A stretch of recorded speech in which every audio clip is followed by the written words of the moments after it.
The grand halls of Edward Halloway's mansion were silent, echoing only with the footsteps of staff who rushed to follow his every command. He was a man who had everything: wealth, power, respect, but his heart carried a wound that no fortune could heal. His only daughter, Clara, had been declared blind since she was 3. From that day forward, Edward built walls around himself, protecting Clara with layers of luxury, tutors, and staff, yet somehow failing to protect her from his own fear of loss. He thought he had given her the world, yet in truth he had locked her in a golden cage. But one quiet morning, when the new maid stepped into the mansion, life began to change.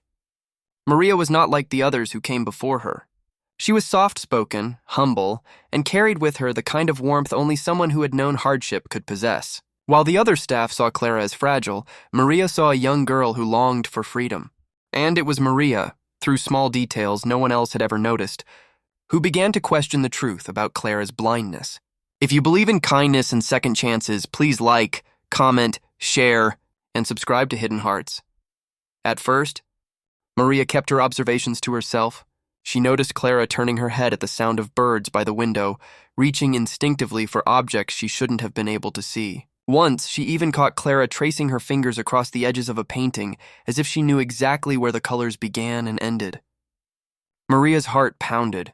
Could it be possible that Clara wasn't blind after all? And if so, why had Edward been told otherwise? Clara had grown up believing her world was darkness. She trusted her father's word, and the doctor's verdict was a chain wrapped tightly around her young heart. "You cannot see, Clara. You must be careful." But Maria sensed something inside the child, a spark of hidden light fighting to break free. She began to quietly test her. Instead of handing Clara objects directly into her hands, she would set them slightly to the side. Clara would hesitate, then reach out, her fingers finding them faster than chance could allow. Maria's suspicion grew into certainty one afternoon in the garden.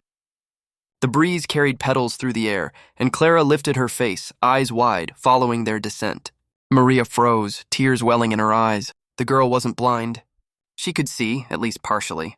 The world had been kept from her by a mistake, or worse, by fear. But revealing the truth would not be easy. Edward was a man whose life had been defined by control. Losing his wife years ago had made him protective to the point of suffocation.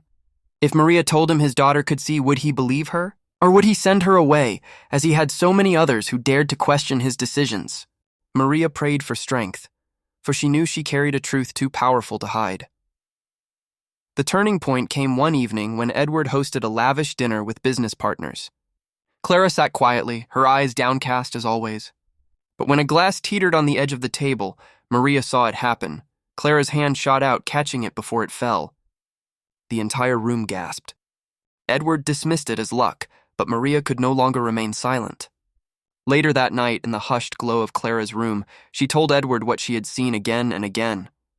At first, his face hardened. His pride, his grief, his fear all fought against Maria's words. But Clara herself, trembling and tearful, whispered, "Father, sometimes I see shadows, sometimes I see light."